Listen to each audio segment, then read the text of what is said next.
Peace. Salute, everybody. Salute. Um, Hope everybody's good. Salute and welcome to everyone. As I'm checking on my stats, y'all know how I do. Checking my setup. I'm good to go on my end. It seems like salute to the good family. Salute to the good people. Anyone in the building, extending big love to the good people. Let's see who we got in the building today. If we got some folks, some family that came through. Hopefully, you guys could hear me. Yes, I do see a few of the good family in the building. Hold up. Always super excited to see you guys. Can you guys hear me?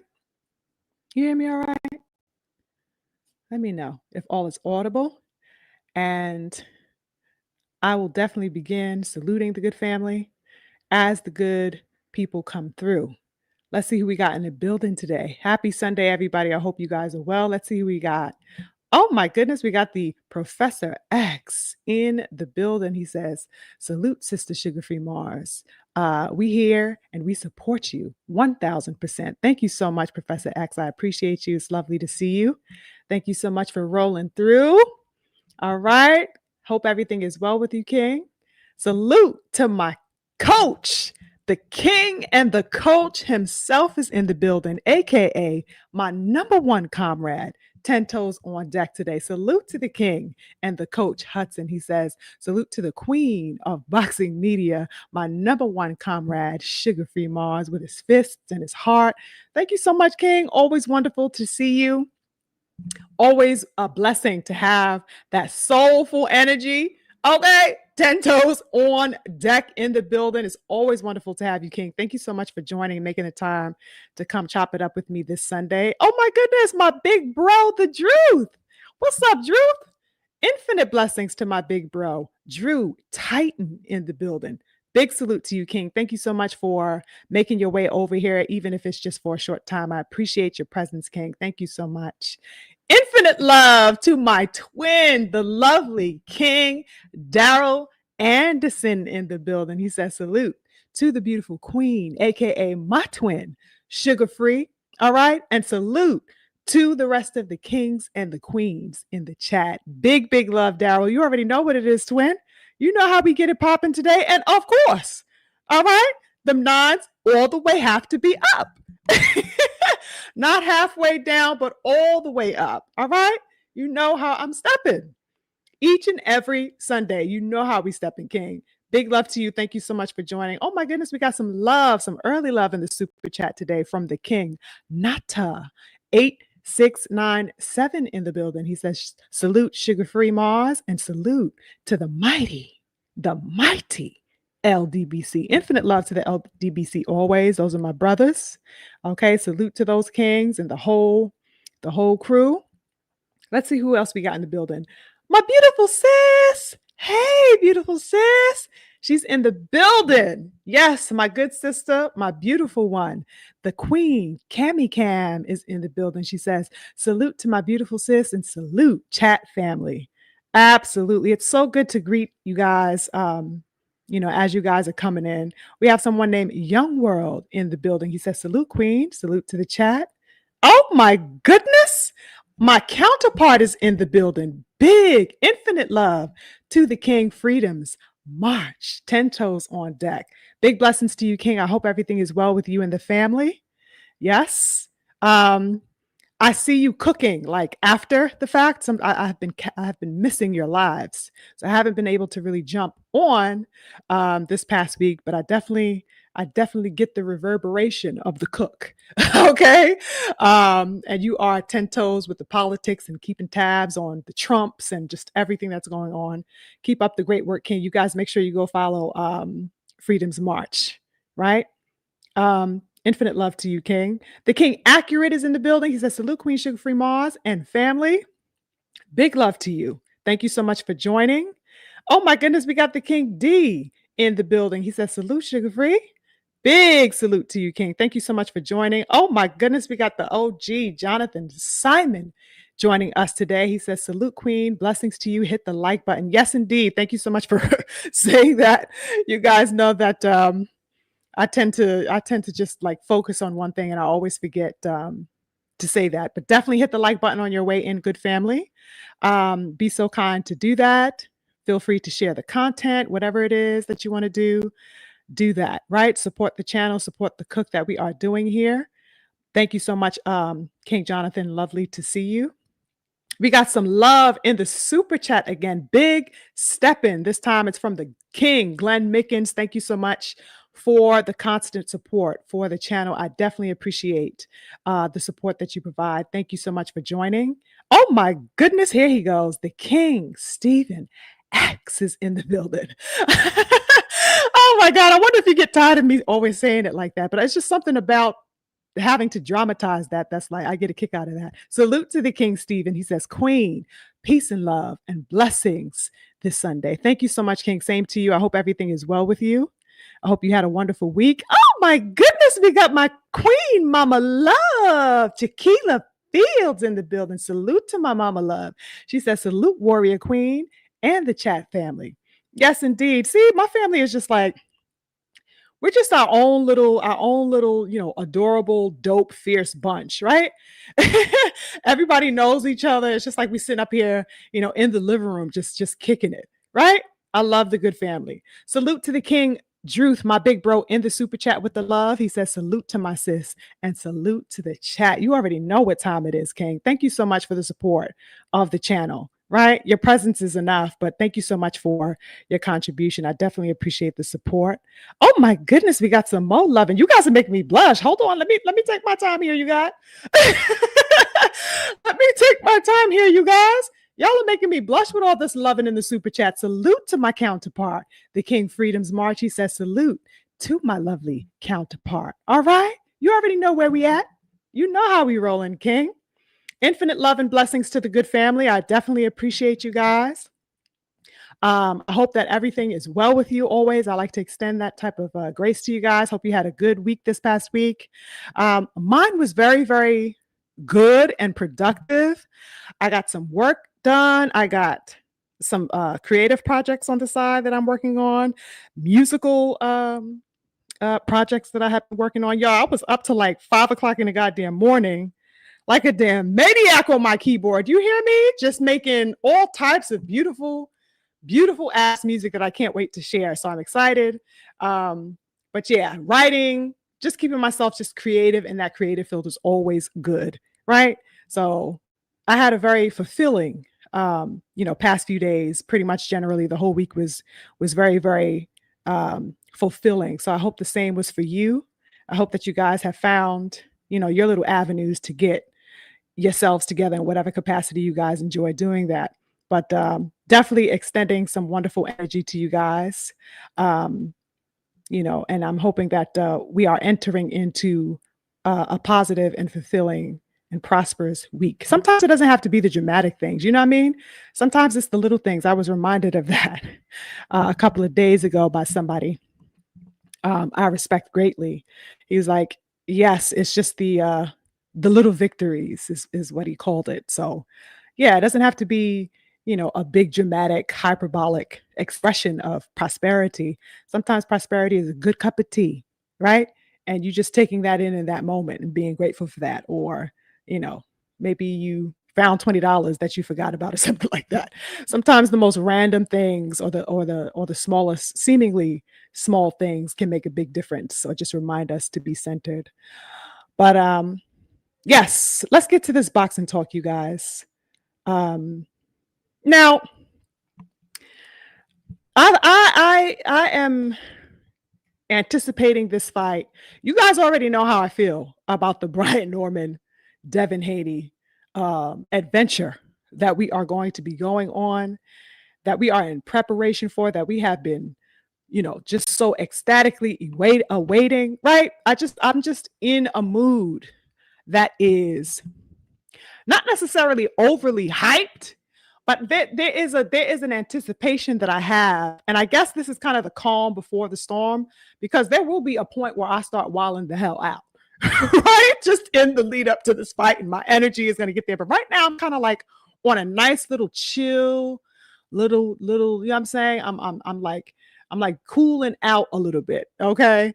I feel good. It's like a nice little buzz. It's like, yep, I know that this fight is coming. I know that we are pretty much, only a month away from this fight, a little bit less of a month away from this fight. I'm feeling good, right? Because I know what is on the horizon. I know that this fight, it's gonna feel like 5 minutes pass and bang, we're gonna be on November 22nd already. So I'm kind of just enjoying this kind of peace before we get revved back up into, the dramatics of, press conferences and whatever else that is to follow. But generally speaking, I'm feeling good, right? Because this is, as you guys know, I always say that this is my fight of the year. Okay. This is the fight that is going to feed me, that's going to satisfy my boxing palate for the year, right? We had some good fights that we had, you know what I'm saying? Of course, I think that everybody to one degree or another was definitely satisfied with the outcome of the Bud Crawford Canelo fight, right? And that was considered, I guess, the megalith of boxing fights, up until this point. But really, you guys know that I was ready also, as much as I wanted to see, Bud get his victory, which he ended up doing. I was also very much anticipating getting beyond that particular fight so that I can get to my fight, right? This is the fight that I have been anxiously awaiting. I want to say ever since May, right? So much has happened over the past 3 months. Like, I was like looking back, like just at like what took place, like as soon as summertime came, like June, July, August, like that month, so much has happened since then. And I was kind of taking all of that in over the past couple of days as I was sitting back with my thoughts on this fight. And it seems like we have been riding just a general wave ever since, I want to say the past 3.5 months or so, however long it's been since the initial announcement that this fight was actually certified, right? And legitimated, only to now be arriving, right? At the point that we have all been waiting for. Like I said, we are a month removed from this fight and we are like, yes, bring it the hell on. Now, let's say back in May or June, you guys, let's just do a little walk down memory lane, if you will. Back in May or June, okay, all of this kind of just like took off when the Young King dropped a damn hit list that pretty much shook the whole boxing world, set the whole goddamn boxing world on fire, you guys. Everybody's like, what? Devin just came off of his fight with Ramirez, and bang, he drops a list of the top 10, most elite, most worthy fighters in and around, his weight class, right? He even extended, back to lower weight classes. He said, 135 can still get it. Bang, here are these names at 135. You know what? I ain't stopping there. Motherfucking 140 can get this business. You feel me? Bang, 140 pounders also on that hit list. Hello, welterweight. The smoke of the welterweight division was also featured upon that hit list. Tell me that shit wasn't iconic, you guys. The Young King was stepping heavy. Do you hear me? All right. And I think that a lot of people weren't probably anticipating this show of like, you know what I'm saying, puffing his chest out like, yeah, and what from Devin? Because a lot of people felt that, he had a level of reticence in his fight with Jose Ramirez. A lot of people had been complaining about that fight. But here is Devin Haney, right off of the heels of that fight, right? Bang, here's a hit list. I want the smoke with whoever. Call them out. If they want it, they think it can step, tell them to step.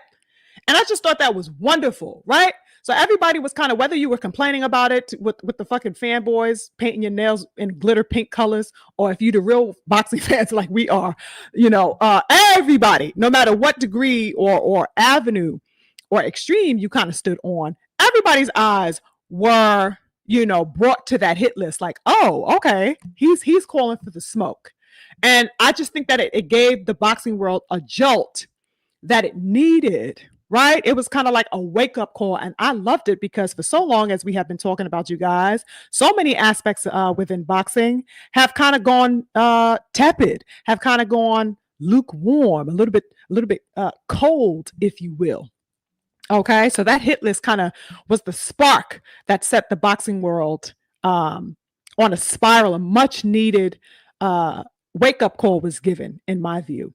And the young king, with this hit list, put the world on absolute notice. And he let everybody know nothing is sweet. I don't give a damn. Nothing is sweet over here. All right? And sometimes you gotta pop out and show niggas. That's absolutely necessary, right? So, I love the fact that he showed that nothing was sweet with that hit list. I love that he is showcasing that he is on the hunt for supremacy in yet another weight division. He is letting the world know that it is strap season. Okay? And on his AB shit, anybody can get it. You know what I mean? This is the heart that we have been longing for from the notable fighters that we can run the gamut on, right? But that we haven't necessarily been getting as vehemently as we would have liked to see displayed. We would have liked to see a level of vehemence displayed in some of our favorite fighters, from Boots to Shakur to all these types of people that we can name, but that there's a level of, I don't know, hesitation or maybe politics, or I don't know what's getting in the way. Fear from people like Purple Pain Davis, in my view, right? That's just been giving kind of a more of a cowardly approach. That I'm just so tired of, so that when Devin Haney dropped this hit list, I thought it was wonderful, right? Because we need to see that display. As consistently as possible from these fighters, right? Putting people on notice and saying, yo, I'm here. What's popping? I like that. We need that energy. And the young lion, Brian Norman, real talk, you guys, was the only goddamn one to answer that call on that hit list. Am I lying or no, y'all? The motherfucker, the young lion was the only one to answer the call. Can you believe that? Like, I was sitting back thinking about this in my mind, like, this is crazy.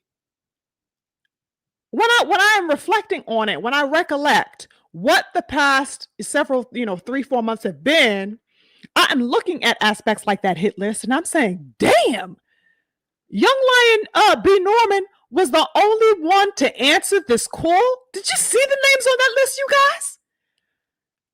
I mean, the top 5 of that list alone are people that we consider to be kings in boxing, you guys.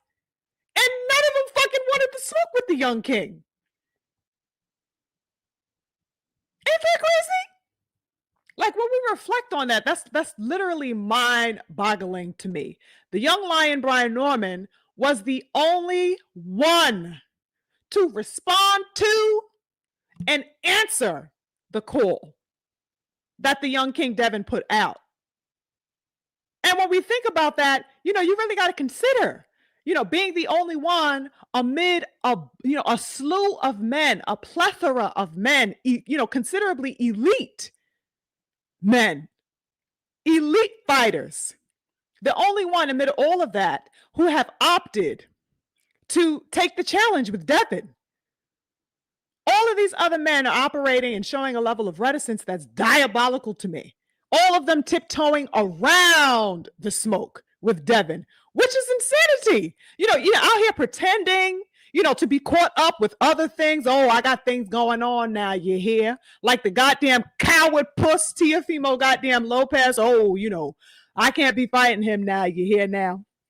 Oh, I left my oven on. I gotta go back to the crib. Nah, I can't fight you. I left my oven on by mistake. All every excuse that you could damn think of. Just lame, just whack, just straight up buns. It's like, what is going on here, y'all? And everybody else and all the other excuses. We got Shakur Stevenson at that particular time. Instead of even looking in the direction of Devin Haney, that he was blatantly being called out by the young King Devin. Okay, what did he do? But avert his eyes over to who? Motherfucking Conor Ben, the motherfucker that looked like a Ken doll with cornrows. Excuse me?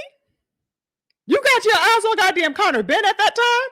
A whole 154-pounder that just fought early in the year at 160 against Eubank Jr. got his ass beat and is like, 3 goddamn weight classes above you. You got your eye on him, but you're too scared to talk about Devin, who blatantly called you out. I think Core was like number 3 on his hit list, if not number 2. Number 2 or number 3. I think it was interchangeable, with Tank Davis, right? Shakur look in the goddamn opposite direction. Meanwhile, his name is fucking flashing in lights and bright red lights on Devin Haney's hit list. He ain't say shit about that. He got his eye on the Ken doll with cornrows. I mean, you just can't make this stuff up, you guys. You know what I mean? It's insane to me. So that the excuses and the all the averting, the circumventing around the smoke with Devin was diabolical to watch that. Because as wonderful as it was to see the young king put that hit list out and be on the demon time that he's on 10 toes, right?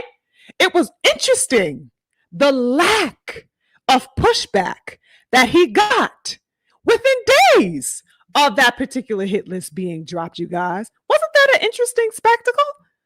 I thought that was absolutely interesting, you guys, right? I'm looking at all this heat that the young king is stepping with, ready to eat. And then everybody just fucking, taking off in the goddamn bushes. Crazy, crazy work, you guys. I'm like, damn, this is wild, right?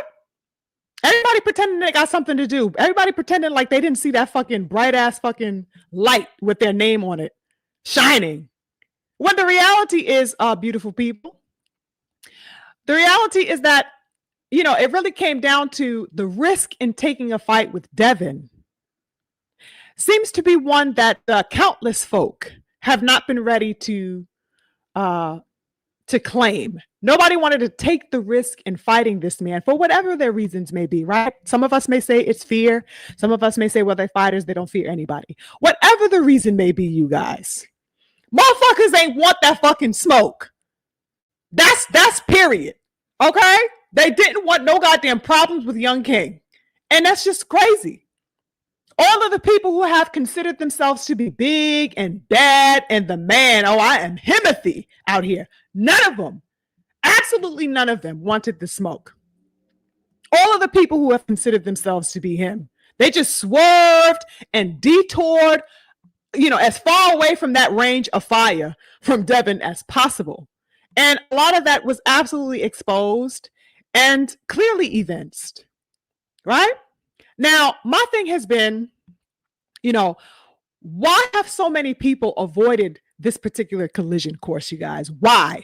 I bring myself to ask that question, in looking back on, what the hit list kind of generated, right? What was the cause of a pause? Why were people hesitant and reluctant? Why is that the case? And why has that been kind of a recurring theme when we think about aspects of Devin Haney's career? Why has that been something so consistently happening and unfolding as far as his story, right? We had Lomachenko just absolutely scared to death until he finally got the goddamn wherewithal and the balls, to go ahead and get in the ring with Devin, right? But that he prolonged that particular exchange and meeting for as long as he could. Okay, because he knew what would happen, for the reason why he was in there crying like my motherfucking niece, who was happy that we got her the bicycle that she wanted, except he was actually crying for not happy reasons, right? But he was just, tee-hee-hee and just crying his heart out. Okay, he always knew what would happen. Okay, but then I'm wondering, like, is this the case with everyone else who has ducked and dodged smoke with Devin Haney? Why is there this avoidance of the collision with Devin? And when we ask that question, ladies and gentlemen, we cannot help but also posit, of course, that it doesn't make sense, but even beyond that, isn't this the man that people love to gasconade about as far as making all types of, claims and crazy statements that Devin Haney is pillow-fisted? How are you bypassing a pillow-fisted motherfucker? I just don't get that. I mean, if he's pillow-fisted, if he has no power, if he ain't worth a goddamn thing, why are you ducking smoke? If he's pillow-fisted, he don't got no pressure, he don't got no, anything of value to give, right? No sweat off your goddamn back in the ring. What's the problem? What's really the problem with these fighters?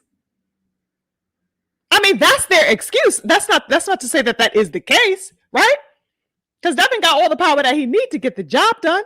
He's not the youngest undisputed champ of the full belt era for no reason. He has not gotten and amassed all the level of acclaim and success that he has for no goddamn reason. You know what I mean? So this is their claim. But if he is all of these things that they are claiming him to be, what is the reticence about? Right? Now, it absolutely does not make sense. When we're looking at these fighters and saying, okay, I understand you want to talk your shit and stuff like that, but if that's the case, get in there and handle, shut him up. Because, if he is pillow-fisted or whatever have you, according to these people, it don't stop Devin from still wanting smoke with you. If he's talking all the crazy talk that he be talking, I mean, obviously he feels he can back it up. Go and prove him wrong if that's the case, right? How the fuck do you look running from somebody who doesn't have anything of value, no weight, or no testament of power and strength? Obviously, these people are motherfucking capping, okay? And it definitely shows when we look at it from that point of view. Doesn't, if it hasn't, garnered a level of respect, why are you avoiding it the way that you are? As far as these fighters are concerned, it doesn't make sense to me at all. All of the names that the Young King has been calling for and chasing over the years, y'all should have been jumped at the opportunity to eat. Why not? That's easy food.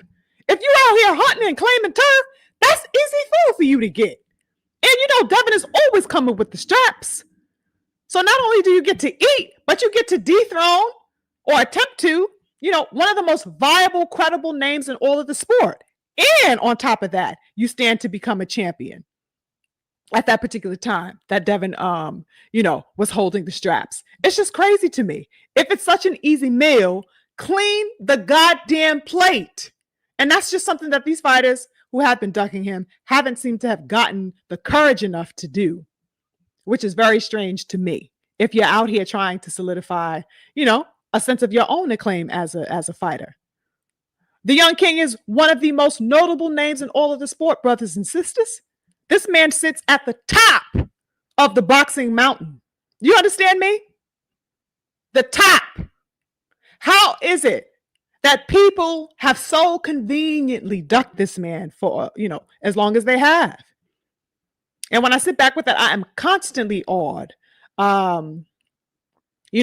at how the Young King moves, and moreover, how Devin Haney's moves seem to always expose, to one capacity or another, his contemporaries.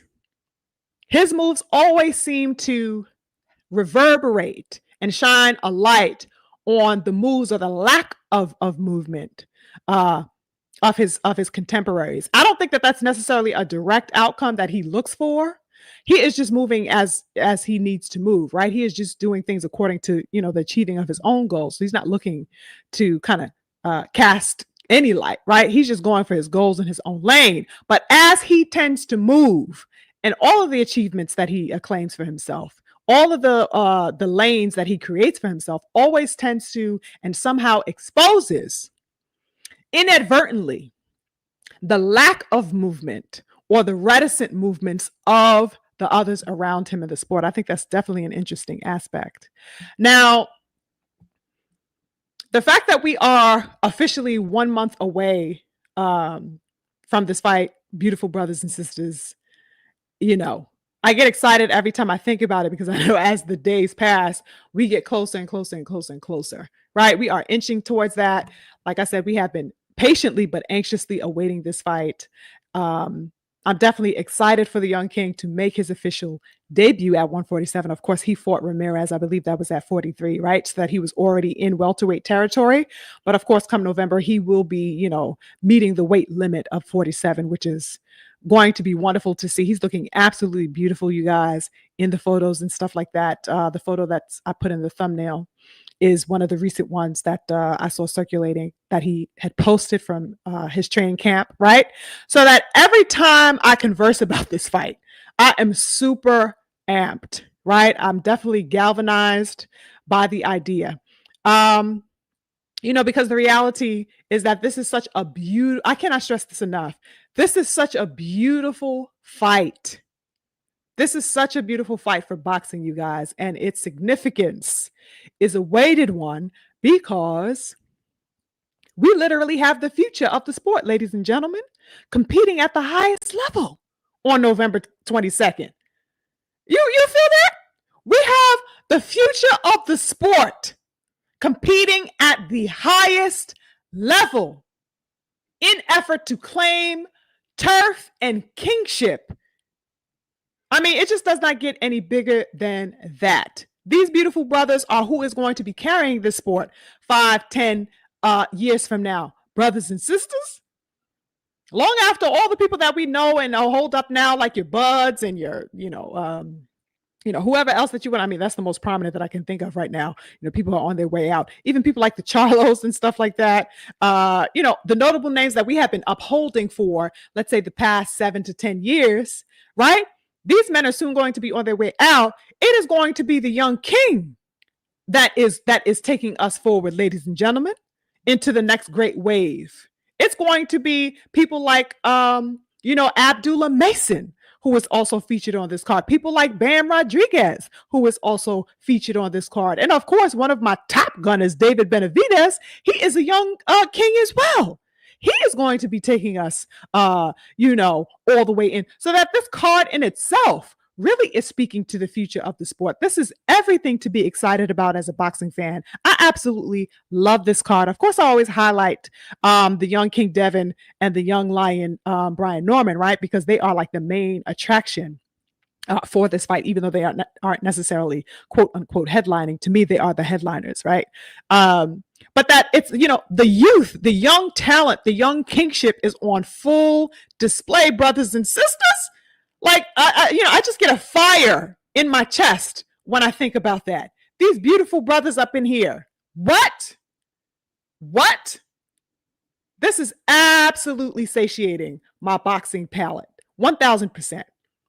The idea of seeing all of these beautiful brothers get up there and do the business, do their biggest one. This is what we are here for. And it's weighted and so meaningful and significant a fight for the young King Devin because of that, right? And everyone else that's taking part in this. Beautiful stuff to me. I'm very proud as a boxing fan, you guys, right? I feel very patriotic when it comes to this particular card. It's wonderful, right? And we got our beautiful Black American elite males that are the face of this particular card. It's just wonderful. And then we got the young Abdullah coming up.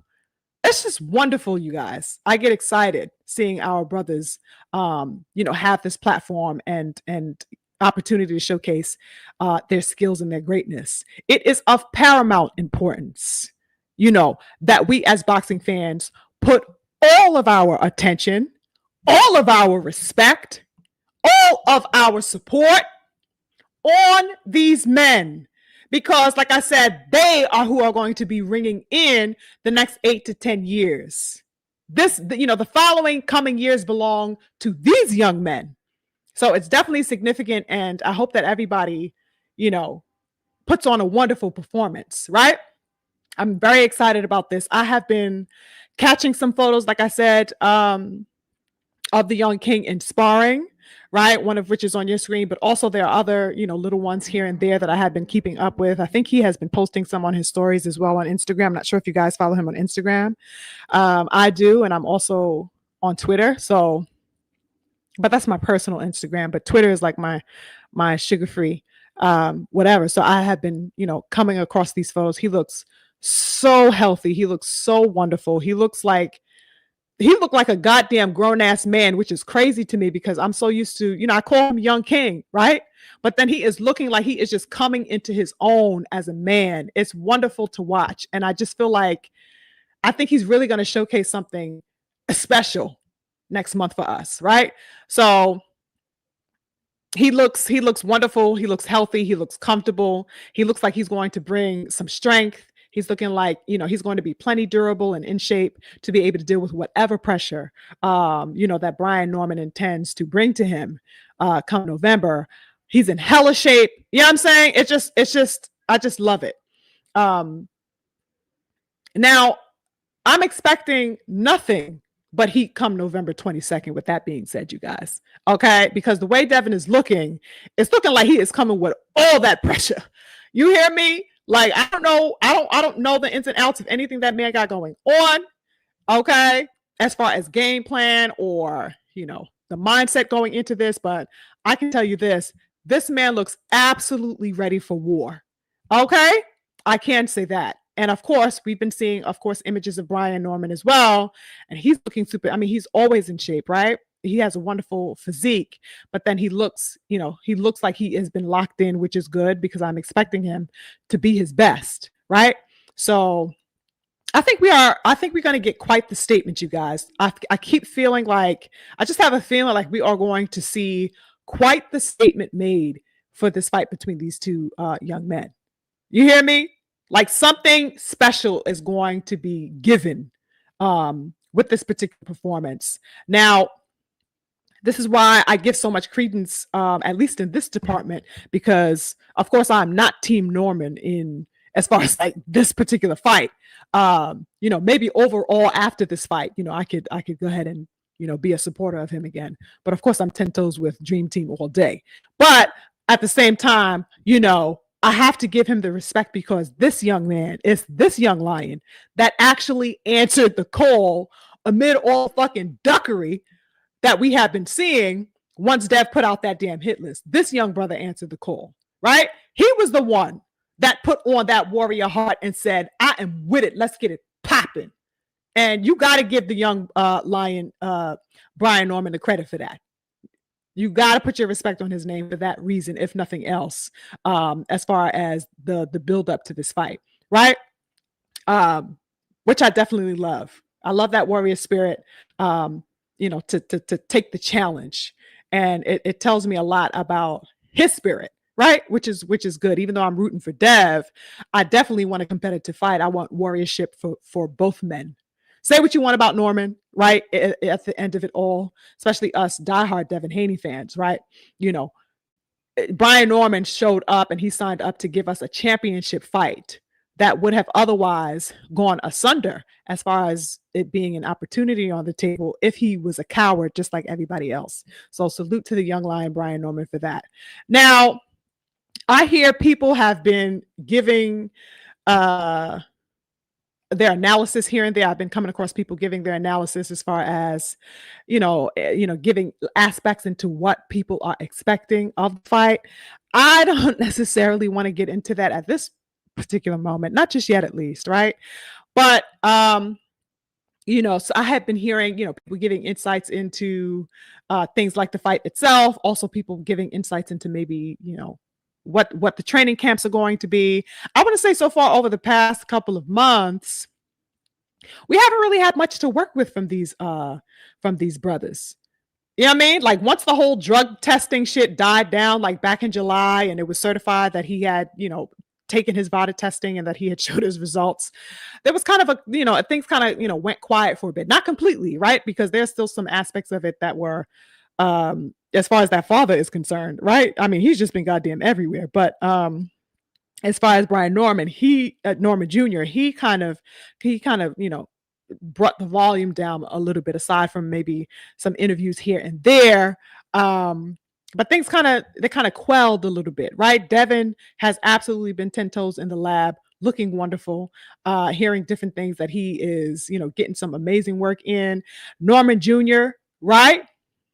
He also had released a little bit of footage here and there of him on, doing the pads, him hitting the heavy bag and stuff like that, which was interesting to see. A lot of interesting takes circling out there about how Brian Norman is looking on the pads and stuff, which is funny.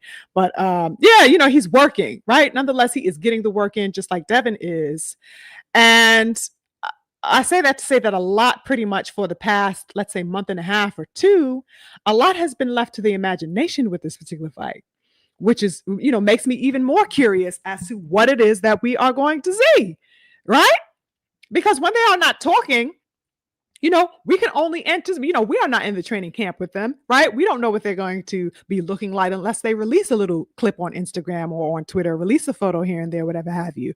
Everything's been pretty much left to the imagination, which I like. I like that nobody is all up in their business, right? It just brings a level of mystery that makes the fight all the more intriguing to me as I anticipate what it is that I'm going to see. Now, I did happen across a clip um, that had me, what do I want to say? That had me, I guess, peering into the mindset or guesstimating about the mindset that these men may have while they're in preparation, right? Because, of course, I don't know, but it had me wondering about it, it had me like turning and shuffling around what the mindsets are for both men as they are in camp. And this particular segment that I had come across made me curious as far as Norman Jr., right? And I don't know if you guys saw this, but I saw this clip of Norman Jr. where he was asked, did you guys see this? He was asked by an interviewer, basically to, give his prediction on what round he feels he will get the knockout. Because it's no secret that he has been, for the little interviews that he has given over the past however many weeks or so, he has said, right, he's on record saying, listen, I'm going to knock Devin out. Okay, I'm going to get Devin out of there. So this interviewer is kind of taking off of that, and he's saying, all right, yo, what round do you think that you're going to get the knockout in? Give us your prediction. And Brian said something that was so curious to me. The man said, if I catch him, that's basically all that it is. Like, if I catch him, that's it. Does that sound like a prediction to you? Does that sound like a confident prediction to you guys? What does he mean, if I catch him? If I catch him, then that's going to be pretty much all she wrote. If I catch him. Sir, what you mean if? The fuck? Am I tripping at all? If? I don't do the if. What you mean if, nigga? What you gonna do? Like, what you gonna do when you get in the ring? Okay? If should be hindsight. Like, let's say you get the knockout. Like I said, if, I went into the fight knowing that if I got him, that's a whole nother thing, right? If you're speaking past tense after the fact. Or let's say you get in there, you don't get the knockout, and let's say you lose. Say, oh, I was just, I was wondering if I would. You save that for later is basically what I'm saying. In other words, ladies and gentlemen, the fuck? You talk about if. I found that to be so interesting a response. That sounded a little bit tepid, no? Am I the only one that is looking into it in that way? What an interesting response. Also, you guys, of course, he may actually just be considering, he's expecting that Devin Haney is going to go in there and do what he does, right? Which is showcase his elite boxing skills. So maybe he's saying if, because I know what I'm dealing with, if I catch him, because he's knowing that Devin is an elite boxer. But still, nigga, you don't say if leading up to a fight. You got to put all your assurance on that bitch. Ain't no goddamn if. We don't live in the if realm leading up to a damn fight, young sir. That was not the answer that I was expecting, y'all. Oh, if I catch him, if I can get him, it's gonna be it's gonna be something if I can get him. Huh?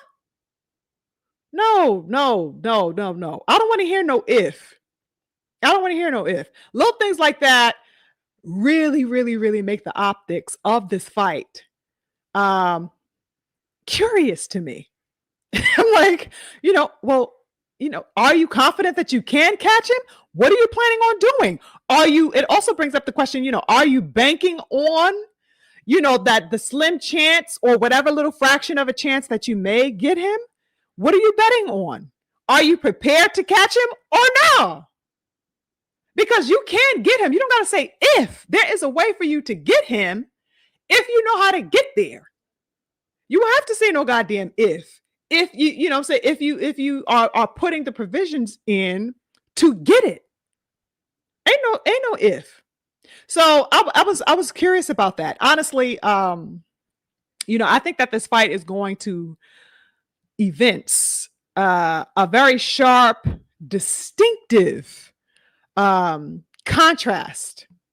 I think there's going to be a very distinctive contrast made between these men once they get in the ring. I just feel like their styles are going to be so contrasting And it's going to be evident as far as how the visuals come across, right? We are going to see one level versus another level, and that can be to the best of their abilities, right? Or to the complete opposite. One may be looking like a complete novice, right? And then one may be looking like an absolute master, and it's just going to be like black and white, right? Night and day in that ring. I keep feeling a stark contrast visually is going to be had when they actually meet in the ring with each other. So I don't know, you guys. I just have that feeling. Brian, if I could just like divulge a little bit into like maybe the styles a little bit. Brian, you guys, is used to being the aggressor in his fights. He is used to taking the lead. Even in that fight with that gentleman that he got the knocked down and stuff like that. He likes to set the tone, if you will. You know what I mean? He has confidence in being the initiator of something, or at least having a bravado in the ring that is forthright. Okay? What I have not seen from the young lion Brian Norman is him ever having to defend against a really skillful opponent. That's just above all, right?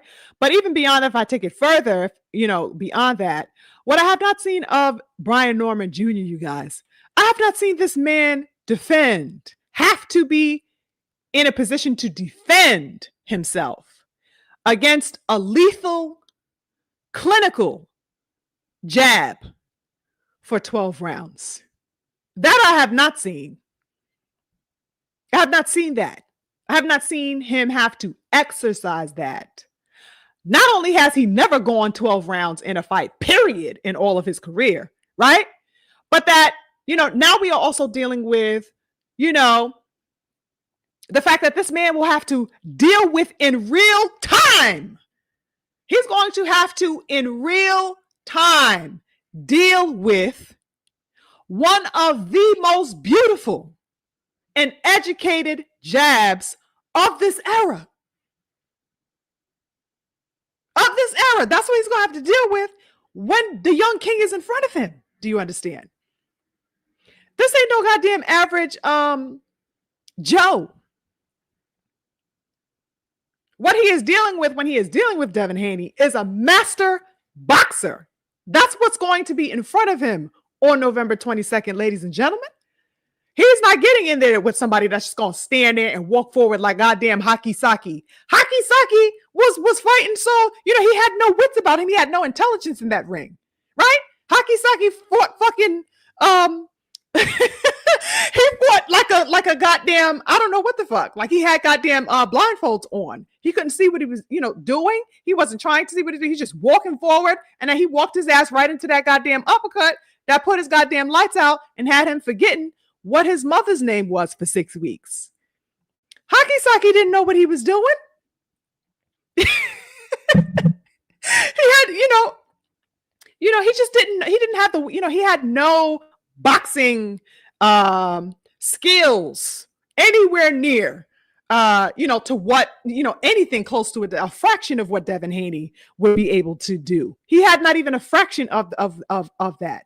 He was fighting so blindly and wildly and carelessly. His chin was up in the air. He goddamn handed his chin over to Brian Norman. Haki Saki said, "How you like your plate? Here it is on a goddamn platter. Here's my chin on a platter." He gave him his chin. Pause. Right? He just handed him the chin. Said, "Here, this is for you. This is a gift. Welcome to goddamn Japan." Excuse me? Haki Saki didn't know what to do. He didn't know how to move around that goddamn ring. And yet and still, there were moments where Haki Saki was catching Brian Norman. Brian Norman was missing a lot of his goddamn shots, oddly enough, against Haki Saki, who fucking stood still in front of him pretty much all night. Okay? So, these types of things are interesting to me. And I think I process that when I'm thinking about what this man's going to have to prepare himself to do for a possible, more than likely 12-round fight. What a goddamn master. That's like getting up in there with goddamn Bruce Lee. And you just a goddamn motherfucker that was just sipping the motherfucking, what's the name of that? Forgive me, you guys. I don't drink. OE. drinking some old E on a corner. You get a motherfucker drinking Coke 45 on a goddamn corner. And then, you put that person in a ring with Bruce Lee. That's the contrast that I am talking about as far as Haki Saki's ability. And of course, the Young King, which we don't even have to compare. Okay. So that what is Brian going to be able to do with the education, with the elite master level education that the Young King is bringing? It just makes me wonder about that. And I want to know if he has been in prep to decode that. What has the Normans, both of them, the senior and the junior, what have the senior and the junior been cultivating in training camp? What has been the basis of their education and their studying? I'm interested in that, you guys. Very, very interested in that, right? Because I would like to assume that they have been preparing a well thought out, well organized, and thorough game plan to get the best results. This ain't no motherfucking Haki Saki Su. Okay? This is not Haki Saki Su. Haki Saki Su, don't go in there thinking that you're going to be able to do what you did with Haki Saki Su. It's just not. I hope that they are, have elevated their mindset. And I trust them, because I'm not saying that they are novices, right? Because they are, the Normans have reached championship, right? The father and son duo, respect to those brothers, right?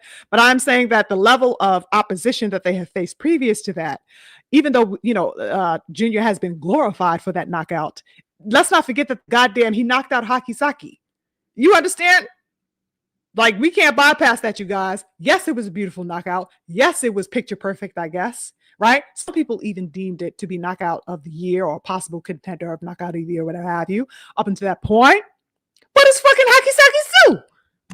Like, I just have to, I don't want to be mystified, by the imagery of that or what that presented as far as the optics of it, right? So that, taking that into consideration, as experienced as he is being a champion, right? I also know that he is relatively inexperienced when it comes to those lights, comparatively speaking. There's just no comparison about his readiness and ability to deal with the pressure of the lights and being on the main stage compared to that of what Devin is used to. Devin has been there and back and been there and back again. You know what I mean? As far as how to handle that weight, for a big fight and all the pressure being on him. He's done that multiple times. And when we think about the young Norman Jr., relatively speaking, he is inexperienced under those bright lights. So that I understand that, but also there's considering that, of course, but beyond that, right? If we don't factor in, let's say, the level of inexperience relative to that of Devin, beyond that, I'm also curious to know how he's going to approach this war. Like I said, that is probably the most compelling thing to me that I'm engaging with as I'm waiting for this fight, right? I'm wondering what his level of approach to this war is going to be. All right? You got to change it up from whatever you did with Haki Saki Su. That's not going to work here this time, brothers. The Normans got to get it together, and I want them to come up with a wonderful, legitimate game plan, with a readiness, a seriousness to this fight, because they will absolutely need it in facing somebody on Devin Haney's par, right? Which are very few. Not many people are on his par, period, even among the elite contemporaries around him, right? So that he's kind of in his own lane. So that I want them to be able to be, I want to know that they are doing that work, to go ahead and go get in there so they can show me why they are champions. I want the best of the Normans, right? I am rooting for Team Devin. Devin is my favorite fighter in the world, but I like warriorship. I like boxing. I want to see the best of the Normans. You know what I mean? Don't come half-stepping over here, y'all. Talk to me nice and bring me that business. I like everything hot and I like everything heavy. Come here with your biggest one. You know what I mean? So I'm expecting to see what they will do. I want to see a chess match. I want to see their studying. I want to see the things that they have been studying in motion and in action in real time. I really look forward to that. I really, really do. I want to be impressed, so that, he is definitely a champion. He is the number one fighter in the division, is, not taking anything away from him just because he hasn't been on a significant stage as Devin Haney. He is still a champion, right? And we got to respect him as that. Of course. And I know that the Haneys are definitely taking him seriously. right? They're not going to come half stepping either. I want to see the confidence of the Normans at work. I want to see if he'll I wonder if he will get overconfident, right? Because maybe it's not even a question of confidence, because we think that because he is inexperienced, maybe that would suggest that he is, maybe has a little bit of heart failure, if you will, right? Not the heart, because we assume that because he doesn't have that experience, he'll be a little bit bashful. Maybe it's not that at all. Maybe it's the complete opposite. It's possible that this motherfucker could be overconfident in that ring, right? Which can be a good thing or a bad thing. Of course, if he is confident, he is assured, he is not going to be, frazzled and razzled by those lights or by the esteem or the persona of Devin Haney. It could be used positively, but also that overconfidence can be a detriment to him being able to exemplify and really act out his game plan, right? Overconfidence, if he is overzealous. That's possible too, ladies and gentlemen. Facts or no, right? Because let's not forget, you guys, there is a lot that Brian Norman wants to prove. Not only is he defending his belt against an elite warrior, one of the most premier fighters in all of the sport of boxing, he is defending his belt against that, but that he also wants to prove that he is better, beautiful brothers and sisters. This is the energy Brian Norman is coming from, I'm assuming. Oh, I'm going to prove to you that I am better than him, right? He's not a golden boy when it comes to me, right? That could be something that is definitely at play as well. And the warpath is definitely, you know what I'm saying? They both tread in that warpath, and it's going to be up to either of them to find a way to supersede that, right? In their training. And of course, they're going to have to unpack a lot of that in real time, because you won't know the battle until you get to the battlefield. Real talk. You prepare for it, but that battlefield is a whole nother beast. And in real time, they're going to have to unpack that language between each other. Beautiful stuff, you guys. Now, this will be the biggest, most significant stage, ladies and gentlemen, of course, that Brian Norman Jr. has been on, which is a significant thing. It's an impactful reality. It can have an impact that will boost him, right? Or trample over him. He could be trampled by that pressure, as we stated earlier or alluded to earlier, right? I wonder how he's going to be able to deal with that. I also wonder about his corner. What's that relationship going to be like with his dad on such a big stage? What is that corner work going to look like with the Normans, right? What direction will his father be providing if he comes up against moments of challenge, which I'm sure that he will at some particular point? How is he going to be able to do that? What is he going to be able to see? Can he make adjustments? Have we seen Brian Norman really make adjustments in a ring? If so, what are the ways, right? Is he, having never faced somebody on the level of skill as Devin Haney, is he prepared to make adjustments to that elite motherfucking, style that's going to be, there's so many questions. I go down the rabbit hole. I really, really just am a kid in a candy store, you guys.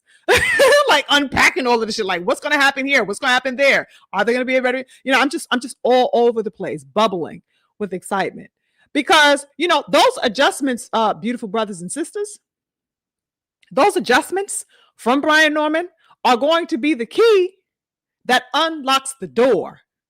So that if he does not have the keys available to him or able to be exemplified or exercised, he's going to be in for a long, long night with the young King Devin. Okay? A long night. It's just different. Devin is a legitimate master at what he does. I do not say that to blow his head up. I don't say that to, because he is my favorite. He is my favorite because he is a master. He is a master because of what this man has exemplified since he was 19, 20 years old, claiming turf, claiming space. You understand? And this man is experienced, as young as Devin Haney is, because he has been on this high level and operating on this level for so long. It is only natural, that he has developed further. And I think that we're going to see a lot of that unfolded in this particular fight in ways that we haven't previously, particularly when it comes to the, Ramirez fight. I think a lot of people have been complaining about that shit. That shit is just annoying to me. And what's crazy about that, brothers and sisters, is that, what's wild here about that whole Ramirez fight is that, you know, people are still really lingering upon and hanging upon that particular aftertaste, if you will, um, of the Ramirez fight. And I would say even beyond that, right? Because that's kind of more recent. But what really people seem to be lingering on is that controversial scandal, of course, with racist Riri, right? That fight that happened about a year and a half ago now. People are still hanging on that, you guys. Ain't that remarkable? Isn't that remarkable? That people are still hanging on that fight with Ryan, even though it happened so long ago now. Some people are still trying, in other words, to satiate themselves. They are trying to engorge themselves on the image of Devin Haney being cheated. And they think that this is just what Devin, all of a sudden, all of his boxing ability, all of his boxing prowess, all of his elite warriorship goes out of the window because of that one goddamn experience. Ain't that crazy? I'm just astounded by some of the things that I come across on Twitter and just in the social media streets out here. Things that, you'd be surprised. Or actually, you guys aren't, because y'all are in these streets too heavy, just like I am. So that I know that you guys are also astounded by some of the perspectives that are still pervading in the boxing world out here concerning Devin and the whole cheating scandal with Ryan Garcia. Crazy work. People are still hanging off of a dream with that fight, no pun intended, right? They think that that it's going to be that particular Devin that showed up in the ring against Ryan, who's going to be showing up against Brian Norman, or the outcome, I should say, that happened to Devin is what's going to be, he's going to be that. He's just susceptible, right? I don't know. People have this idea that, I don't know, Devin Haney is weakened. That hasn't died down, ladies and gentlemen. People out here thinking that Devin is a goddamn, I don't know, something like Bambi or something like that. This little precious little, vulnerable little lamb or something, because he went through what he went through with Ryan's cheating, the drug cheating and stuff like that. It's diabolical work to me, how people are opting to view Devin. It's a preference. It's not necessarily having anything to do with reality, but there is a preference to view Devin Haney as compromisable. People still want to see him in a compromised position. Interesting stuff. And I think that a lot of people validate that perspective by using the Ramirez fight as a whipping post for Devin. Oh, you see, you have been compromised. That's why you ran, quote unquote, against Ramirez or whatever have you. When the reality is that, to me, I would think that, why would he go, balls to the goddamn wall with Ramirez when he's waiting to line up at that time a fight with Ryan Garcia only a couple of months after? Wouldn't you want to keep yourself fresh? Wouldn't you want to, skate by the possibility of injury in a fight to the best of your ability? Right? Because the fight with Ryan, that rematch with Ryan, was supposed to take place this month in October, if you guys recall correctly. That fight with Ramirez was in May. Why would he go ham with goddamn Ramirez when he got Ryan coming up? That's who he want to put the goddamn beats on. That's who he's trying to give all this work to. You know what I mean? But people don't think on that type of level. Anyway, they just have this concept in their minds that Devin Haney is just, skating by on hope and a prayer. He's kind of, walking on a tightrope, as delicate as he can, because he is so fragile. He has been compromised to the point of his own fragility. He can't deal with a boxing match anymore. It's just weird how the mindset goes. They think that, that's who they're going to see. They think that that's always going to be Devin, which is very strange. I think it's a fantasy. I think it's a fetish, as I've mentioned in the past when talking about this and unpacking how people want to view Devin and how they fetishized him being cheated, right? A lot of people still are clinging to this notion, that he is irreparable, right? Irrecoverable in some type of way, which is wild work. He's somehow unfit as a fighter. Weird stuff.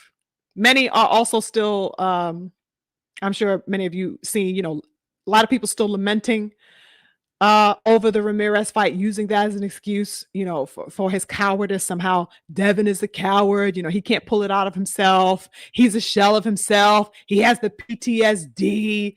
Oh, child, that shit has been so annoying. Listening to, these diabolical, delusional ass, I don't know what you would call them, man fans. I can't even say boxing fans, right? It really just boils down to the fact that these sassy ass, hating ass motherfuckers on the sideline, brothers and sisters, they have to believe. They need to be induced into believing and being persuaded by this notion that Devin Haney cannot sustain himself as a fighter, cannot prevail. They want to feel like there is no victory for him. It's weird. He has to be inept in some way for these people to get off. Niggas is, turning themselves over with that thought, getting turned on by that thought. Right? Shit is absolutely strange to me. Because you know what? Also, they couldn't really hate Devin as completely as they wanted to, because Devin, regardless of what they thought about that performance, brothers and sisters, Devin Haney came off a victory against Ramirez. Am I right or no? A 12-round shutout victory at that against Ramirez. Ramirez couldn't do a motherfucking thing with Devin. Couldn't touch him. Right? But somehow that's Devin's fault.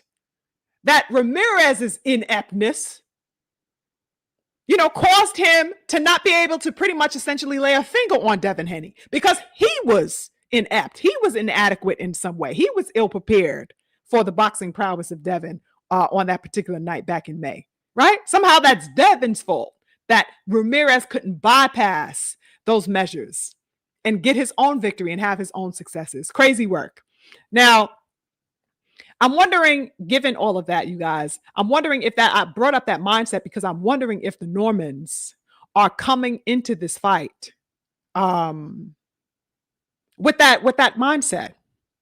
I'm wondering if they are echoing these sentiments that a lot of people across the social media landscape have been echoing, that Devin Haney is irrecoverable or whatever have you, irreparable or whatever have you, right? Because we've seen a lot of the sentiments that we hear in the social media landscape being echoed by at least Brian Norman Sr., maybe not so much Jr., right? But Brian Norman Sr. himself has echoed a lot of the sentiments. So I'm wondering if he has taken on that particular view and aspect and logic as well. That somehow Brian, he got the whatever the fuck you call it, PTSD, right? Because he's no stranger to picking up, popular talking points. They'd be highly mistaken, to come into this fight, with those superficial ass, baseless ass perspectives concerning Haney, right? I'm wondering about that, you guys. And then, he had the nerve to put out a whole bunch of, did you guys see some interviews? I think I'll get into that later. But anyway, despite the fact that Devin Haney, had his shutout performance, what makes a lot of these people upset is that after that performance that they love to lament about consistently with Ramirez, is that, right soon after that, this man put out a hit list, like I said, just calling out all the top names in and around his weight class, right? Not only did he put out that hit list right off that Ramirez fight, Devin, the young king, had the goal to proposition a fight with Boots, who was also top 5 on that particular hit list, right? So what can they really say about Devin's reticence when coming off of the back of a 12-round shutout, he is calling out the king of 147 at that particular time, right? And then when that fight fell through and then Boots moved up to 54, now Devin Haney is daring to take on the man who took Boots' number 1 spot, the champion. These people are turning over, in their own goddamn, mind's eye. They cannot stand the fact that Devin Haney is on this type of smoke time. Regardless of what you thought about the Ramirez fight, he's stepping fucking heavy. He came after the head of Boots. Boots hauled the ass up to 154. So he's like, who's next up? Who's the king now? Oh, it's Norman Jr.? Put him on a plate. Put him on a plate. It's the type of time he's stepping on. I think it's absolutely wonderful.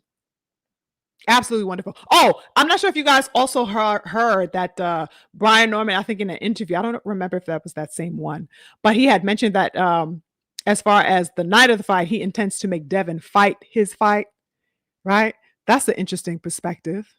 Because like I said, as far as game plan, how is he going to pull Devin in to fighting his fight, right? How are you going to be able to do that? Interesting questions I have surrounding this fight, you guys. Let me take a pause here and check in with the good people I know went on for a while. Salute to everybody. Anybody I missed who came in. Salute to the King Snoopy. I see you. Salute to the King Eric. I see you.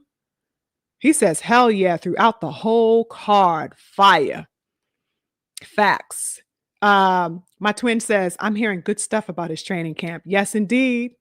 Yes, indeed, twin. Oh my goodness. Salute to the queen, Emma, in the building. She says, peace and love to the lovely SugarFreeMars. Peace and love to the chat. Big love to you, sis. Infinite blessings to you. Thank you so much for joining. Thank you so much for joining. I scrolled up a bit, you guys. Salute to the King Uncommon in the building. I see you. Salute to the warrior queen, Sugar Free. Peace to the chat. Smash the like button, family. Yes. Thank you, King, for reminding the good people to hit that like button. The King PG, I see you. Salute to you. What do you guys think about that whole dynamic? And what are your thoughts about the fight as a whole? Salute to the King, Bo Rice. I see you in the building. Big salute to you. Infinite blessings. Appreciate you, King, for joining. My beautiful sister says, exactly. Yes. Salute, Jay Hancock. I see you. Salute. Yes, King. Hockey goddamn Saki. Hockey Saki. I hope they're not coming into this ring, thinking, that, they're just going to, take off from where they left off with goddamn Hockey Saki as far as their goddamn training camp. Or just the whole mindset overall and how they're going to approach this fight. You can't approach this fight like you would know the goddamn Hockey Saki suit. That's crazy to me. Salute to the King G Tatted. I see you. Infinite blessings, King. Thank you so much for joining. I appreciate you. Yes, King Uncommon. Salute. He says, yeah, Devin is definitely taking Brian seriously. Dev been on 0 dark 30 mode this camp. Straight grind mode. I'm excited for this fight. King, I cannot even tell you, King. I cannot even tell you. Seriously, I'm just super, super excited. Oh my goodness, is that the King Blue in the building? Infinite blessings to the King Blue Blood. Big, big love. Oh my goodness, I'm honored to have you in the building, King. Infinite blessings and salute to you. Thank you so much for joining, King. Definitely honored to have you in the building. Yeah, you guys, this stuff is interesting. So he's like, yeah, make Devin fight my fight. And I don't know. And that goes back to Hockey Saki Su. Hockey Saki Su walked right into his goddamn fight style.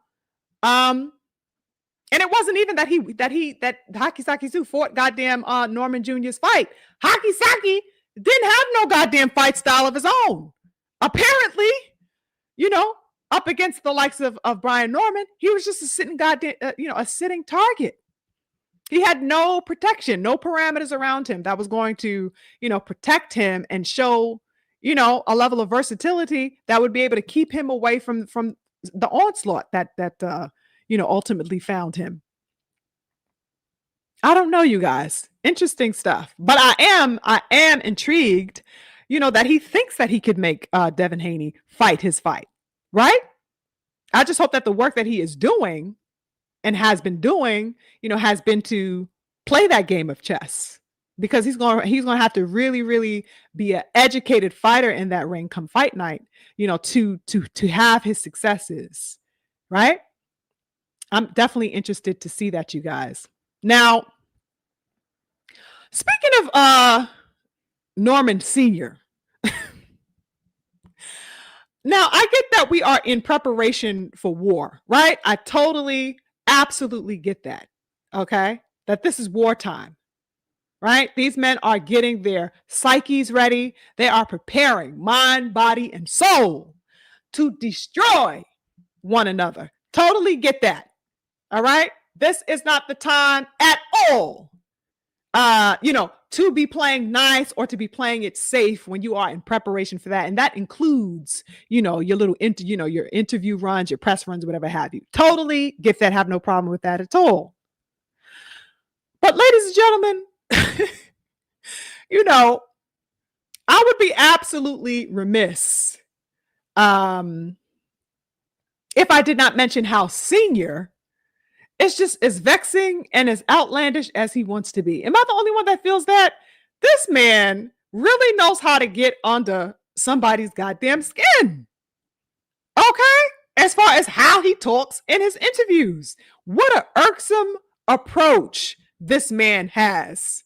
I always just find him in the most irksome conversations, right? Now, I don't visit a lot of these channels that he goes to, but I get the reverberations of it on social media because I follow, certain people, and let's say they will clip it and they will mark it and share it, right? And so I kind of get the residual of it. I don't go to those channels because I don't really care about those channels, but I kind of get the residual of that effect of those channels, right? And so it makes its way down. Anywho, I came across a clip where Senior, had been in an interview. I don't know how recent it is or whatever have you, but in it, this man was alleging that prior to Devin propositioning a fight with them, right, that there had, been a time where in previous months, that the Haneys allegedly invited, the Normans to come spar with them in Big Bear. And I've heard,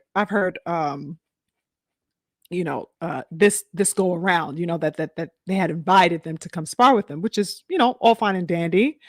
But while doing so, Norman Sr. has alleged in that interview clip that I saw that Bill Haney had assured them that at that particular point that they had, invited them out, that supposedly they had no intentions whatever on ever fighting, Norman Jr., right? That they essentially was just saying, oh, well, I want to spar you, right? I had no intention on fighting you for real in a real fight. This is what Norman Sr. found himself saying in that clip. He's alleged that they had no interest in fighting Norman Jr.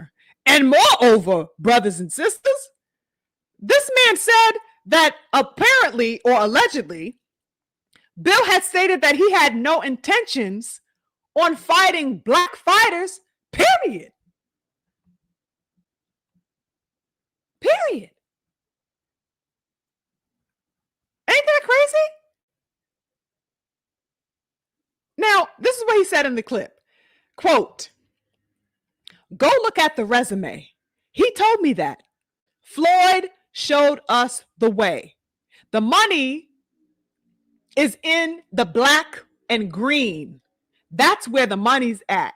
Those are Bill Haney's words. The money is in the black and the green. It's not in the black and the black. Ain't no money in that. We ain't gonna fight each other. I have no desire to fight y'all.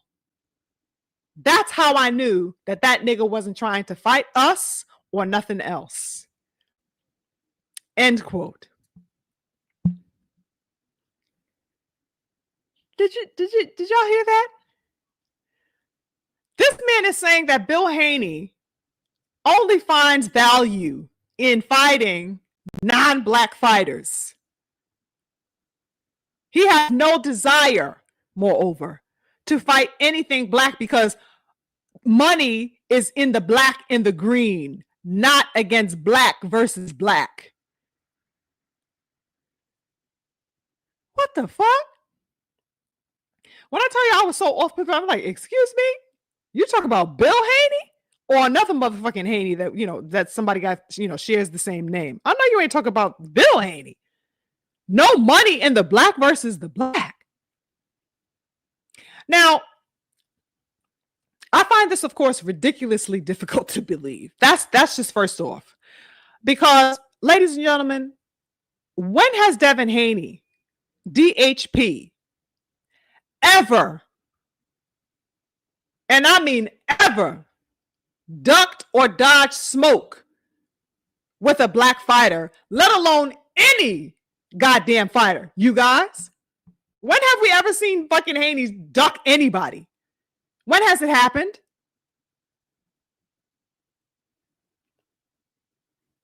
And when has he picked and chose, I'm going to specifically, strategically stay away from black fighters? What is he talking about with this? You know what I'm saying? Let's stop the games, beautiful people.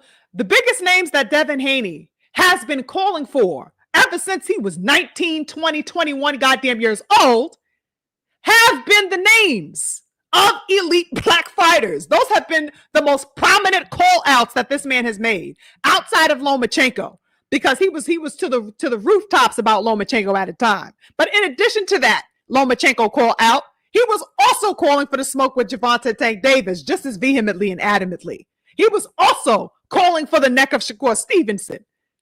He was also at the time, back in like 2018, calling for Adrian Broner. Excuse me? What are you talking about? He don't want no smoke with no goddamn black fighters. This man obviously is ill-informed about the Young King's goddamn track record out here. What is he talking about? He's just talking just to talk. That's what it appears to be to me, right? Is this man smoking, or is he bugging? Or is he smoking? Like, the fuck? Has Devin not been on the hunt for Purple Pain Davis for nearly a goddamn decade, brothers and sisters? Stop me when I'm lying. Motherfucker been calling for the head of Purple Pain for a goddamn decade, damn near. Excuse you? Has Devin Haney not sent Shakur Stevenson an offer? Pardon me, multiple offers to fight?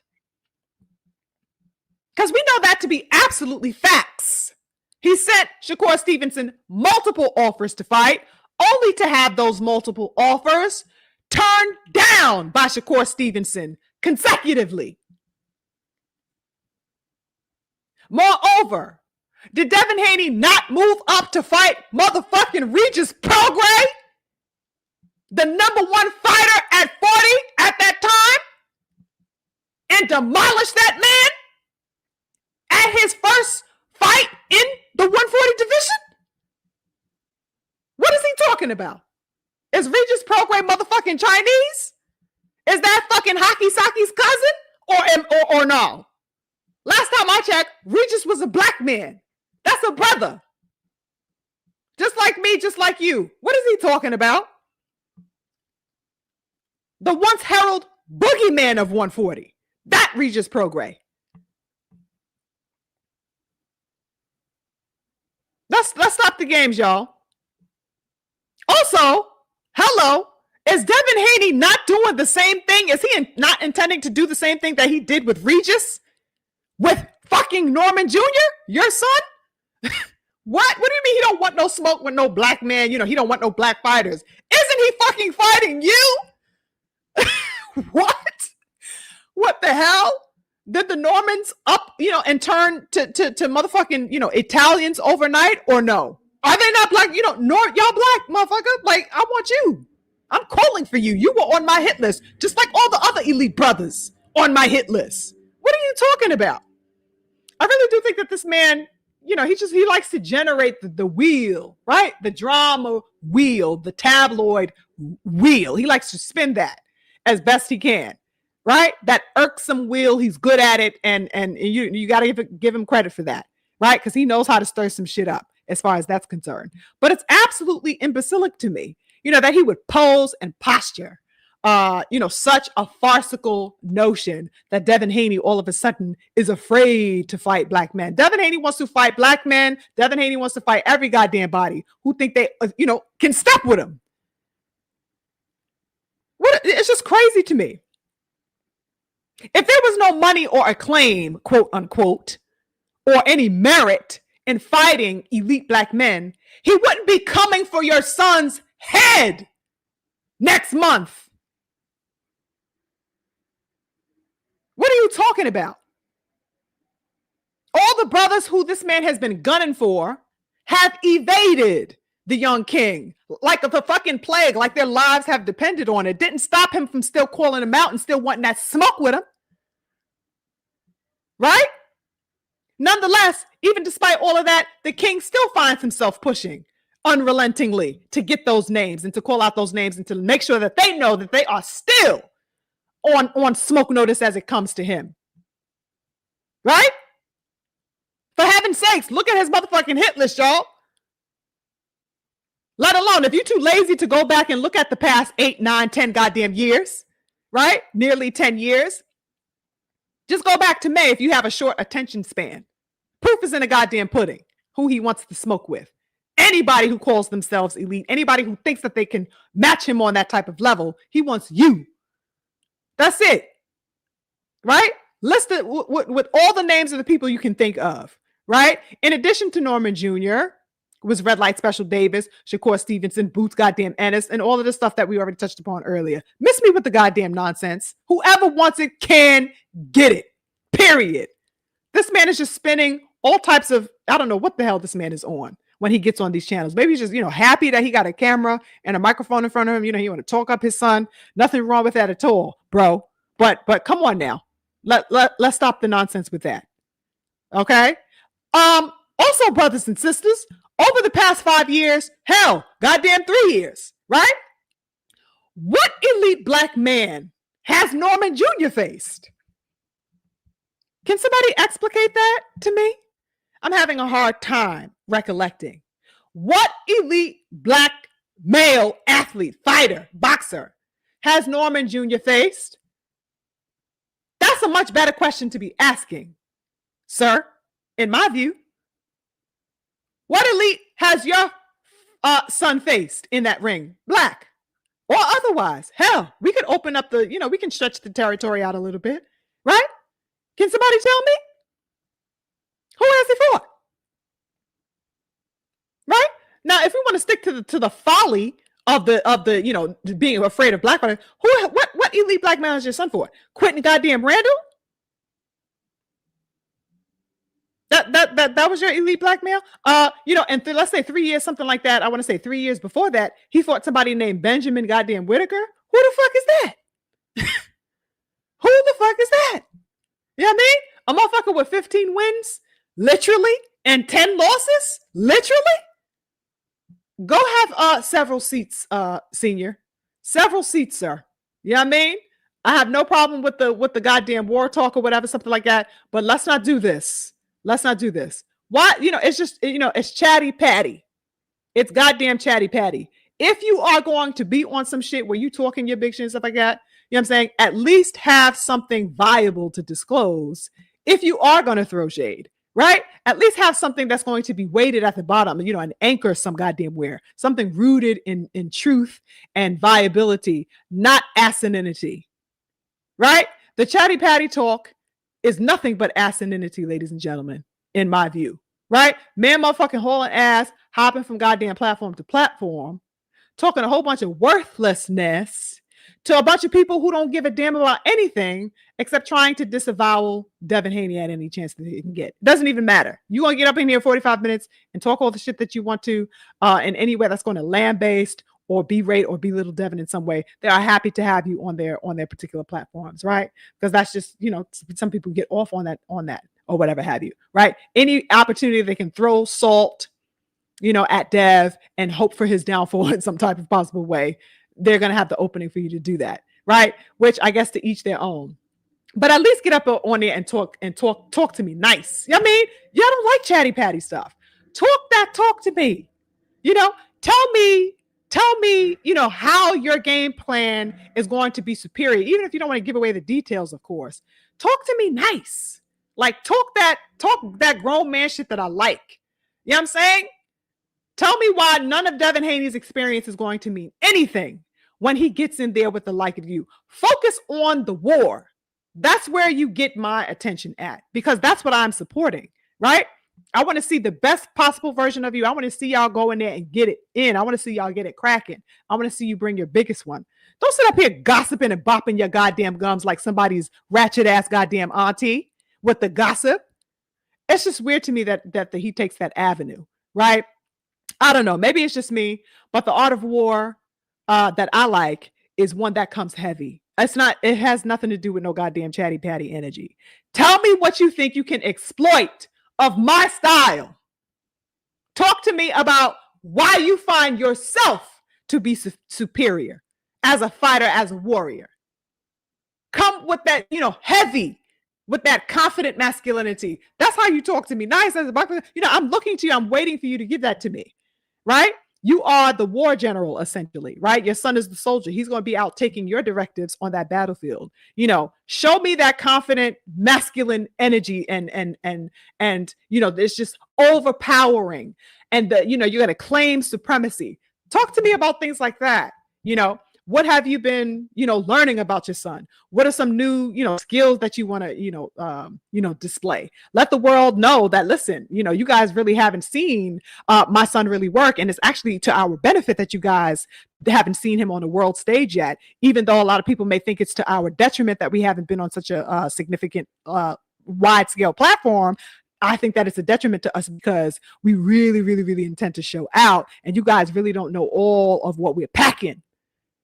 And that's going to work in our favor. You know what I'm saying? I like stuff like that. That's really going to like generate the anticipation. Is going to get people galvanized around this particular fight. Like, sell that.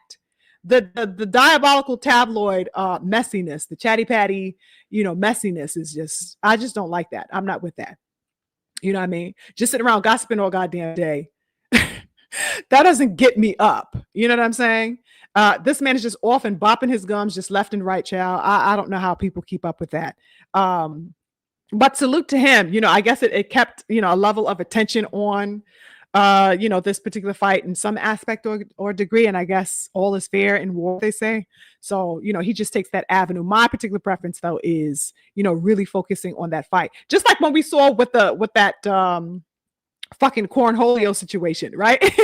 when Big Tank, Devin's bodyguard, yoked them up and stuff like that. And, how Brian Norman Jr. handled it afterwards, right? How he handled it, how he kind of laughed it off. And, it was just, it was wonderful to see them deal with that, right? And kind of swag with it, like, yeah, whatever. That don't mean nothing. That's some dumb shit type of thing. The way Junior was kind of handling it in front of the camera when he had an interview directly after that incident, right? And then he kind of leaned into the cornholio on his social media, posting the picture of the Beavis and Butthead. Like, I like stuff like that. Things that are central to the fight, the dynamics and the scope of the fight itself, right? Everybody was hyped around that. I'd like them to keep the gas on that particular way of promoting and way of engaging the audience and the fans. That's really, really, I think would bring the much needed heat. The gossip shit is here today, going to goddamn tomorrow. You feel me? Like, the sassy motherfuckers are gonna be, incited by that. They're gonna have the clickbait. They're gonna click in. They're gonna watch the interview. But because it's not really solidified in anything sustainable or meaningful or weighted, niggas are gonna fucking forget about that shit in 2 days. Nobody's gonna be talking about it. It's gonna be on to the next. But how long were we talking about the goddamn cornholio? Right? It seemed like we was talking about that for 3-4 weeks after that whole situation. It was not a 5-minute microwavable moment. We had a good meal in anticipating what was to come based on that little incident of them scuffling and stuff like that. That's what I like. You know what I'm saying? Speaking of which, you guys, has anybody also noticed before I end, has anybody noticed the lack of promotion as far as like the Riyadh in general, as far as this fight? What is going on with turkey cards, ladies and gentlemen? Why are there no let's say all access style videos? That's what we are used to. Us real diehard boxing fans. We are used to engaging with the fight, not the fucking week of, not 2 weeks before the fight or 3 weeks or something like that. Boxing fans are used to, months long engagement with that particular fight. At least a month and a half removed from the fight, we are used to, getting an inside look, sitting down with, watching interviews. You know what I mean? We are used to, in camp, something that is going on. Why is there such a barren energy going on with turkey cards? That's the one thing that I don't necessarily agree with, as far as the handling of this. Now, the card in itself stands on its own, right? This card is the best card of the year. It is what it is. It is the most premier, right? I guess you would, the only thing comparable to that would be, the significance of the Bud Canelo fight or whatever have you. But even still, like to me, this is the one, right? From head to toe, because that Bud Canelo card was straight cheeks, straight buns, right? The card of that particular fight. We only cared about the Bud Canelo outcome. The card was ass. But this particular card, not only do we get a fantastic, wonderful fight with the two young brothers, right? But that the whole card is stacked, absolutely stacked from head to toe. So that this is the card of the year for me, right? Why isn't Turkey really capitalizing on that? Or his team? Why haven't there been kind of a circling around that to kind of really attack the engagement level that a lot of people have had and still have around this fight as we anticipate its arrival?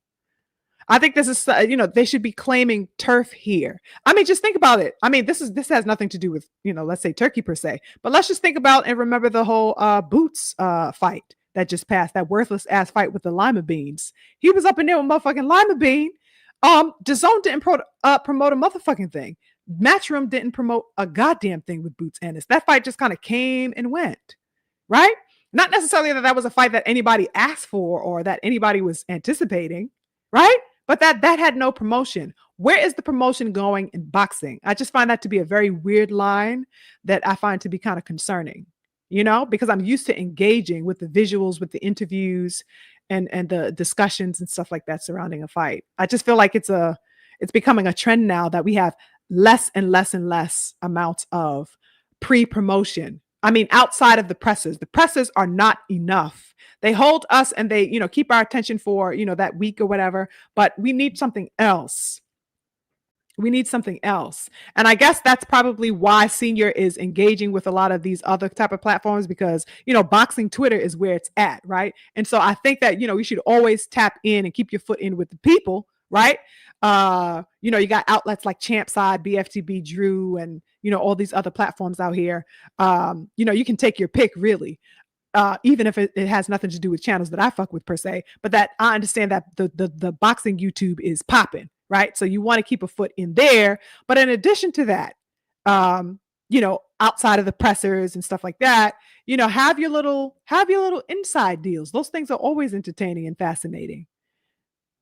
And I just don't see that happening with the Riyadh season. There's no importance around that, which is interesting to me. I don't even see like those film style movies. Remember Turkey was doing that? Like in the lead up to the Joshua and Ngannou fight, they had that short feature promotional little film documentary thing with the video game. And then they had the one with Beterbiev, Bivol, right? Where they was looking like Vikings and shit like that. They should, why did they discontinue that? They didn't have any such visual promotion when it came to Shakur versus Zubaida. What happened to those little visual things? Things like that stimulate the boxing, engagement, right? I don't know. Am I the only one that feels like that? I would like to see that surrounding this particular fight. It's so much to dive into with this card, right? There's so many personalities on this card. You got so many wonderful fighters from head to toe. They should be really, really, really driving this home. Drive it home and promote it to its capacity. Why not? Why not? Why leave it halfway? You know what I mean? Salute to my beautiful sis. She says, nope, he is in the way every day and in every way. Facts. Exactly, King Stephen. Very irksome. Very, very irksome. I just be sitting there like, I don't watch it, but I do get, like I said, the whiff. I do get like I bypass it and I'm like, oh God, here he goes again. Right? So I don't necessarily have the wherewithal sometimes to watch beyond the little, 1, 2, 3 minute clip that people kind of edit and cut into a video for their Twitters and stuff like that. I can't sit there and watch that whole shit in its completion. I would lose brain cells, y'all. I can't put myself through that. But the little clips, it's like, this man is really, really irksome. He does a good job at it. I tell you that, he knows how to stir the pot. That's for sure. My twin says Norman Sr. is drunk on fame. It's looking kind of pathetic now. My twin is not having it.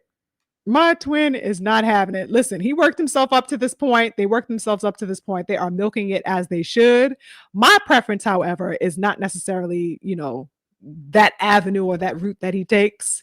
But, he got to work it somehow, right? He got to work it somehow. Salute to the Mac in the building. I see you. Big salute to you. Big blessings to you. Salute to the Sweet Science Examiner. He says facts. Brian Norman Jr. didn't take it personal while still playing up the actual fight versus Devin. That's how it should be. Yeah. Play up the fight. That's what we are here to see. Nobody cares about, the tit for tat. The tit for tat is only to kind of, blend into the fight aspect itself. But a lot of people are feeling that the tit for tat kind of supersedes the fight, and that's not the case. We are here for the fight. The fight is what is lasting. The fight is what is the end goal.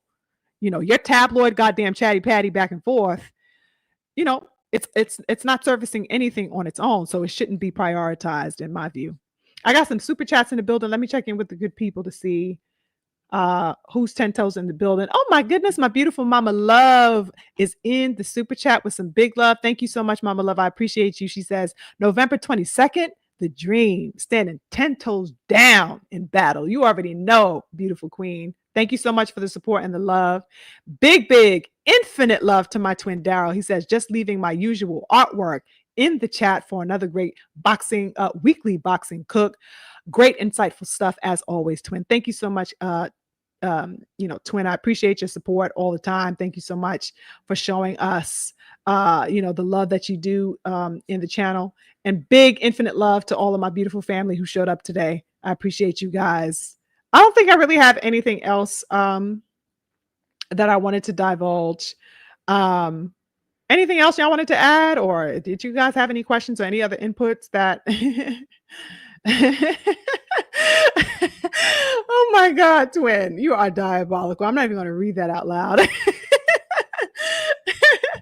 But yes, you guys have anything else you wanted to add before we get out of here? I just kind of wanted to centralize today's discussion on the fight because of course we are drawing near to it, and I didn't really want to divide our attention away from this upcoming fight. I think it deserves all of our respect and all of our anticipation. It's such a phenomenal, wonderful, wonderful fight. And nothing else is really worthy to speak of, right? I know that there's other fights happening. Purple Pain, aka Red Light Special Davis, got his folly of a fight, but it's not even.